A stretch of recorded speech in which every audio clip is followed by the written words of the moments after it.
Hi viewers, welcome back to my channel. நான் உங்கள் வித்யா ருத்ரன்.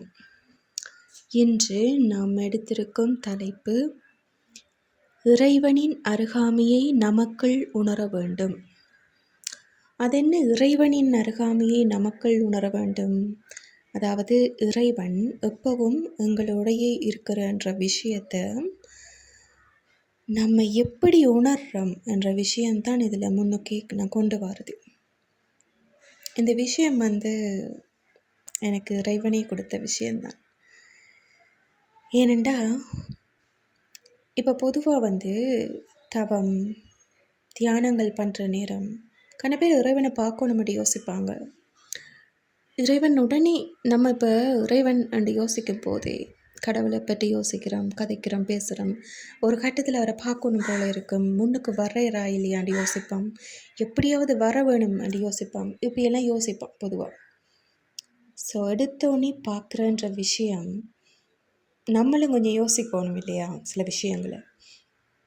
ஏனெண்டா ஒரு விஷயத்தோட தன்மை, அதை உணர்ந்து கொள்கிற விதம், இதுகளை நம்ம உணராமல் எடுத்தோன்னே ஒரு விஷயத்தை பார்க்குறன்றக்குள்ள அதோட உண்மைத்தன்மை எங்களுக்கு விளங்காத கட்டத்தில் இருப்போம்.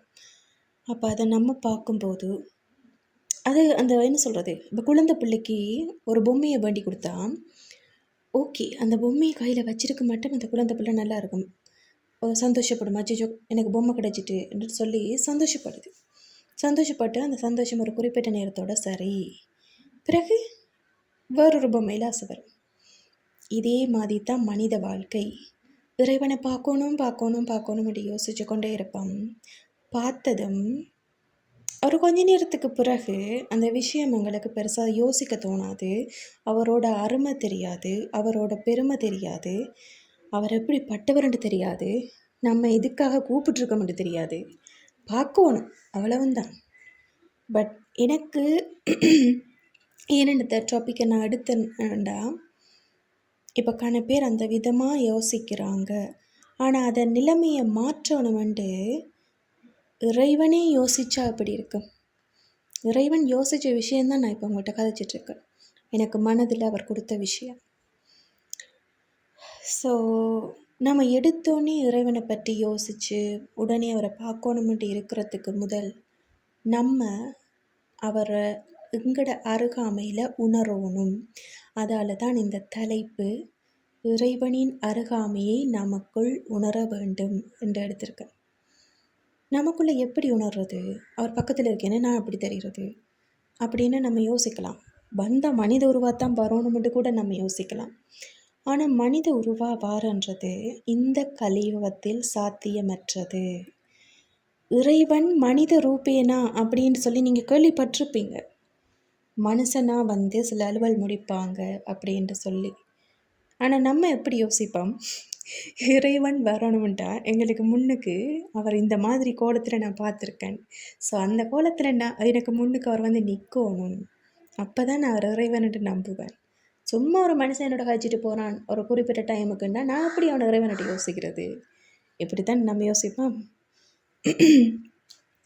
இந்த பூலோகத்தில் ஒவ்வொரு யுகங்களில் ஒவ்வொரு விதமாக இறைவன் அந்த உயிர்களுக்கு முன்னால் காட்சி தருவார். அந்தந்த யுகங்களில் அந்த இறைவன் அந்த மாதிரியே காட்சி தந்திருக்கலாம். ஆனால் இது கலியுகம். கலின்றது என்ன? தீமைகள் நிரம்பிய உலகம். இந்த உலகத்தில் இறைவனோட அந்த நேரடி தாக்கம்ன்றது எங்களால் சகிச்சு கொள்ள முடியாத ஒரு தன்மைக்கு போகும். நம்ம இறைவனையே ஏதோ எதிரி மாதிரி கூட பார்க்கலாம் சில நேரங்களில். இல்லை அவர் சொல்ல வர விஷயத்தை விளங்கி கொள்ளாத பக்குவ நிலையில் இருப்போம். ஏனென்றது கலியுகம். எல்லா விஷயத்தையும் நம்ம விளங்குனா ஒரு கட்டம் இருக்கே, அந்த விளங்குற கட்டம் வரைக்கும் இறைவன் நேரடியான அந்த உருவத்தை எங்களுக்கு காட்ட மாட்டார். ஸோ நம்ம எப்படி விளங்குறன்ற ஒரு விஷயம் அடுத்தது வரலாம். எப்படி விளங்குனா இறைவன் எங்களுக்கு முன்னுக்கு காட்சி தருவார், இல்லை எங்களோட உரையாடுவார், அந்த மாதிரி நம்ம யோசிக்கலாம். அதுக்கு நம்மளை நாம் நமக்குள்ளே தயார்படுத்தணும். அதாவது இப்போ இறைவன் இல்லைன்னு சொன்னால் ஏற்றுக்கொள்ள முடியுமா? இப்போ ஒரு செயல் நடக்குது, சும்மா நடக்காது. இப்போ நம்ம ஒரு விஷயம் யோசிக்கிறோம், நம்ம யோசிக்கிறது இல்லை, பொதுவாக இறைவன் யோசிக்கிறது தான் நம்ம யோசிப்போம்.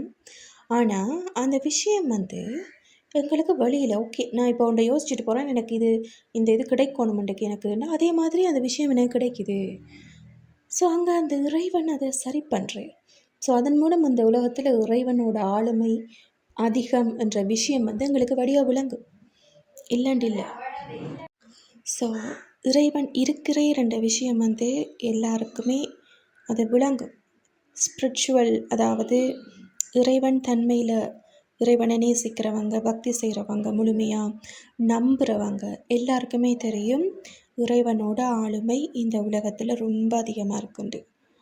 ஸோ அப்படிப்பட்ட இறைவன் ஏன் கண்களுக்கு புலப்படவில்லை அப்படின்னு சொல்லி யோசிக்கலாம். கண்களுக்கு புலப்பட முதலே நமக்குள்ளே உணரணும். ஸோ நமக்கு பக்கத்தில் அவர் இருக்கிற அந்த விஷயத்தை நம்ம உணரணும். ஒவ்வொரு உயிருக்கு பக்கத்துலேயும் இறைவன் இருப்பார். ஆனால் அந்த உயிரால் அதை அடையாளம் காண முடியாது. ஏனென்றால் அந்த உயிர் உலகியலில் தான் அதிகமான நேரத்தை செலவு செய்யுது, இறைவன் விஷயத்தில் செலவு செய்கிறதில்ல. நம்ம ஒரு விஷயத்தை யோசிக்கும் போது தானே அந்த விஷயம் எங்களை நெருங்க பார்க்கும். எப்பயுமே நீங்கள் ஒரு உடுப்பு வாங்கணும்னு யோசிப்பீங்க, இல்லை ஒரு ஐஸ்கிரீம் சாப்பிடணும்னு யோசிப்பீங்க, இல்லை ஒரு வாகனம் வாங்கணும்னு யோசிப்பீங்க. ஒரு விஷயத்தை நீங்கள் ஆசைப்படுவீங்க, ஒரு கட்டத்தில் அது கிடைக்கும் உங்களுக்கு. அந்த மாதிரி நீங்கள் இறைவனை நேசிக்கிறீங்களா, இறைவனை யோசிக்கிறீங்களா, இறைவனை வேணும்ட்டு நினைக்கிறீங்களா? இந்த மாதிரி நினைச்சா தானே இறைவனோட அந்த உணர்தலை நம்ம உணர முடியும். எதையும் நம்ம யோசிக்கும் போது தான் அந்த விஷயம் நம்மளுக்கு கிடைக்கும். அது இறைவனாக இருந்தாலும் சரி, அதில் முழுமையாக நம்ம இறங்கும் போது, இப்போ எனக்கு இந்த உடுப்பு வேணும், எனக்கு இந்த வாகனம் வேணும், எனக்கு இந்த விஷயம் வேணும், ஒரு பெண்ணை விரும்புகிற ஒரு ஆணை விரும்புகிற பெண்ணோ எனக்கு அவங்க வேணும் அப்படின்னு சொல்லி ஒரு முழு மூச்சாக நிற்பாங்க பாருங்கள், ஒரு விடாப்படியாக. அது ஒரு கட்டத்தில் அவங்களுக்கு கிடைச்சிரும். ஏன்னா அந்த விஷயத்தில் முழு ஃபோக்கஸையும் வச்சுருப்பாங்க. அப்போ அந்த விஷயம் அவங்களுக்கு கிடைக்கிற தன்மையில் இந்த அண்ட சராசரமும் கொண்டு வரும். இதே தான் இறைவனுக்கு. இறைவன் தன்னை நேசிக்கிறவருக்கு தன்னை முழுமையாக அர்ப்பணிப்பேர். ஸோ நம்ம அதை விளங்கி கொள்கிற விதத்தில் இருக்குது. அப்போ இறைவனை நம்ம வேணுமென்று நினைச்சத்தானே அவரை உணர முடியும். நம்ம வேணுமென்று யோசிக்கிற விஷயங்கள் நிலையில்லாத விஷயங்கள். இப்போ இந்த உலகத்தில் பொருள் வேணும், ஏனெண்டா இது பொருள் உலகம். இப்போ அருளுள்ளார்க்கு அவ்வுலகம் இல்லை, பொருள் இல்லாருக்கு இவ்வுலகம் இல்லை என்று சொல்லுவாங்க. அது உண்மையான கருத்து. இப்போ நம்ம இங்கே பொருளை சேர்க்கிறோம், ஆனால் அருளையும் சேர்க்கணும் என்ற ஒரு விஷயம் இருக்குது. அந்த அருள் என்ற விஷயத்தை நம்ம தள்ளி வச்சு கொண்டாடிட்டு இருக்காம பக்கத்தில் எடுத்து கொண்டாடுவோமே. நான் அதைத்தான் யோசிப்பேன். அருள் அருள் அருள்ன்ட்டு இறைவனை தள்ளி வச்சு ஏதோ பெருசாக அந்த கோபுரம் சில இந்த மாதிரி ரூபங்கள் என்று தள்ளி வச்சு இறைவனை நம்ம பார்க்குறத விட்டு இறைவனோட நெருக்கத்தை நம்ம எடுக்கிறோன்னா இறைவனை அருகாமை ஆக்கணும். அதாவது அருகில் இருக்கிறவரையே அருகாமை ஆக்கணும். புரியுதா? அவர் ஆல்ரெடி நம்மளுக்கு அருகில் தான் இருப்பேர். ஆனால் எப்போ நம்ம அதை யோசிக்கிறோமோ அப்போ வெளிப்படுவார். அதை எப்படின்ட்டு சொல்கிறேன். இறைவனை நம்ம உணர்றதுக்கு எனக்கு பக்கத்தில் அந்த இறைவன் இருக்கிற விஷயத்தை நம்ம உணரணும். அதாவது எனக்கு பக்கத்தில் நீங்கள் இருக்கிறீங்க என்று நினைச்சு, இப்போ ஒரு மனுஷன் உட்கார்ந்துருக்கா முன்னுக்கு, இப்போ நீங்கள் ஒரு இடத்துல ஒரு கதையில் இருக்கிறீங்கண்டா உங்களுக்கு முன்னுக்கு உங்களுக்கு பக்கத்துலேயோ அவர் இருக்கிறார். அந்த இறைவன் எனக்கு பக்கத்தில் இருக்கிறார், நான் அவரோட கதைக்கிறேன், நான் எல்லா விஷயத்தையும் பகிர்ந்து கொள்கிறேன் வந்துட்டு நீங்கள் எல்லாமே பகிர்ந்து கொள்ளும் போது மனதளவில் இறைவா எனக்கு இப்படி இருக்குது, இல்லை நீங்கள் என்ன பேர் வைக்கணும், செல்லக்குட்டி என்னென்றாலும் பேர் வைக்கலாம். இப்போ ஒவ்வொரு ஆள் ஒவ்வொரு பேர் வைப்பாங்க. செல்லம், அந்த சின்ன பிள்ளையில கூப்பிட்ற மாதிரி கூப்பிடுவாங்க, ஒரு தாய் குழந்தையை கூப்பிட்ற மாதிரி, இல்லை ஒவ்வொரு ஆள் ஒவ்வொரு விதமான பேர்களில் கூப்பிடுவாங்க. சில பேர் நீ வா போ, என்ன நீ இப்படி பண்ணுறா, என்னது இப்படியெல்லாம் கேட்பாங்க. அது அவங்களோட பக்தியோட ஆழம். இதுதான் நெருக்கத்தை கொண்டு வர்றது. நம்ம தள்ளி நின்று பார்க்கும்போது அவரும் தள்ளித்தான் நிற்பேர். நம்ம எவ்வளவு தூரம் உரிமையாக அவரை யோசிக்கிறோமோ அந்த அளவுக்கு இறைவனை நம்ம அருகாமையிலேயே உணரலாம். அவங்க நிற்கிற விஷயத்தை எங்களுக்கு வெளிப்படுத்துவாங்க, ஏதோ ஒரு ரூபத்தில் வெளிப்படுத்துவாங்க. அதில் எனக்கு இப்படி இருக்குது, இந்த மாதிரி நடக்குது, இப்படியெல்லாம் செய்கிறேன் நான். நம்ம கதைக்கும் போது நம்மளுக்கு சொல்யூஷன் கூட நம்மளோட மைண்டுக்குள்ளே கொடுப்பாங்க பக்கத்துலேருந்தே. ஒரு அசைவு இருந்தால் தானே அதில் நீங்கள் இறைவனை உணர்வீங்க. இல்லை ஒரு ஆள் ரூபத்தில் முன்னுக்கு இருந்தால் தானே இறைவனை உணர்வீங்க.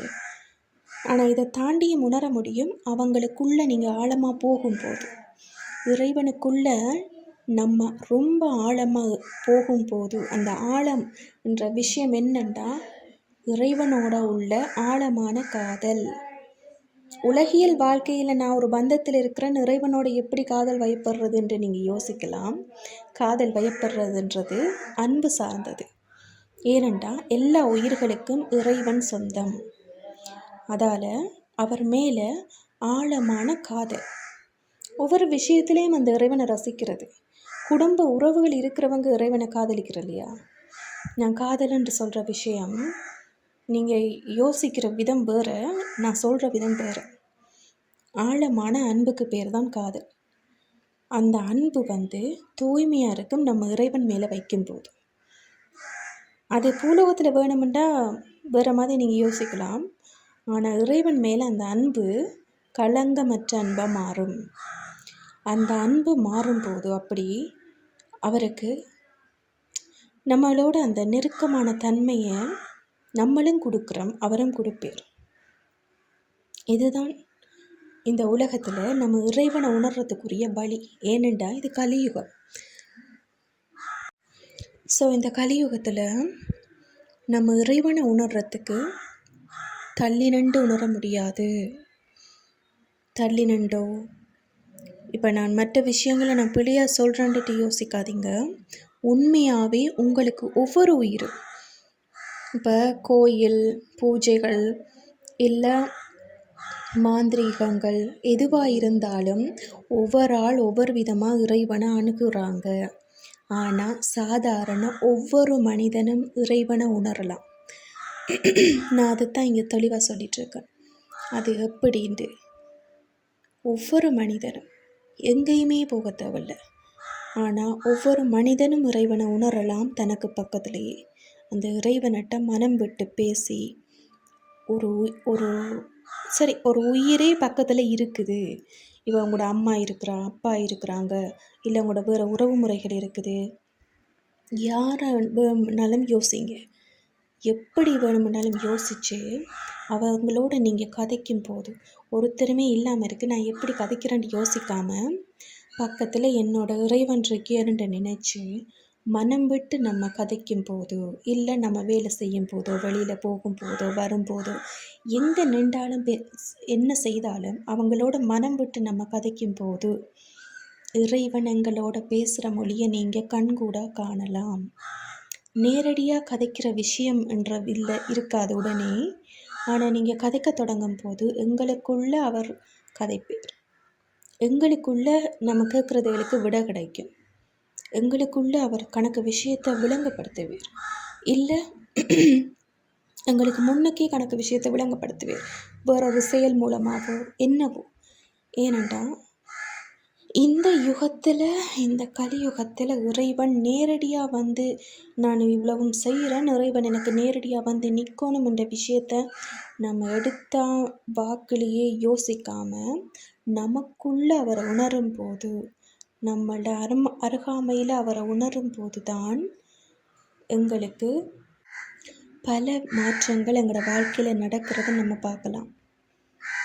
இறைவனை பார்க்கணுன்றது ஒரு விஷயம் இருக்கலாம், ஆனால் இறைவனை பார்க்குறதுக்கு நம்ம தயாராகணும் இல்லையா? அதாவது எனக்கு முன்னுக்கு ஒரு வாரம் அப்போ தான் நான் கதைப்பேன், ஏன் அவர் இன்னும் வராமல் இருக்கார், நான் எவ்வளோ நேசிக்கிறேன் அவரை, ஆனால் எனக்கு முன்னுக்கு அவர் வந்ததே இல்லை இன்னும். இல்லை என்னில் அன்பு இல்லையா அப்படின்றலாம் யோசிப்பாங்க. இந்த இறைவன் மேலே ஆழமான காதல் உள்ளவங்க யோசிப்பாங்க பொதுவாக. ஆனால் இறைவனை எங்களுக்கு முன்னுக்கு வாரதே பிரச்சனையான விஷயம் இல்லை. நம்மளோட உயிரோட தன்மை இந்த கலியுகத்தில் நம்ம எப்படி இருக்கிறோம், நம்மளோட இந்த சராசரி நிலைமைகள், எங்களோட உயிர் அந்த சக்தியை ஏற்றுக்கொள்கிற தன்மையில் இருக்குமா, அவங்க முன்னால் வந்தால் நம்ம அதை தாங்குகிற சக்தியில் இருப்போமா உடனே? இந்த மாதிரி விஷயங்களை எல்லாம் நம்ம யோசிக்கும் போது எங்களுக்கு அதுக்கு விட கிடைக்கும். இல்லை நீ இன்னும் ஒன்று தெளிவாக்கு, எங்களுக்குள்ளேயே விட கிடைக்கும். நான் உங்களை தரிசிக்கணும்னு நினைக்கிறேன், இல்லை உங்களை தரிசிக்கிறதுக்கு நான் என்ன செய்யலாம்? நீங்கள் மனதால் உங்களோட இறைவனிட்டையே நீங்கள் இதை கதைக்கும் போது அதுக்கு விட உங்களுக்குள்ளேயே வரும். கணக்க விஷயங்களை அவங்க உங்களுக்குள்ளேயே சரி பண்ணி தெளிவாக்குவாங்க.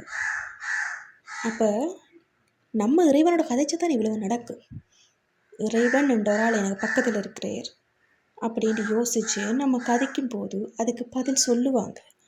நேரடியாக நமக்கு கிடைக்காட்டியும் நமக்குள்ளே இருந்தோ இல்லை நித்திரையிலையோ இல்லை விடிய காலையிலையோ எதுவாக இருந்தாலும் ஏதோ ஒரு பதில் கனவு மூலமாகவோ இப்படி ஒவ்வொரு விஷயங்கள் மூலமாக எங்களுக்கு அந்த பதிலை கொடுப்பாங்க.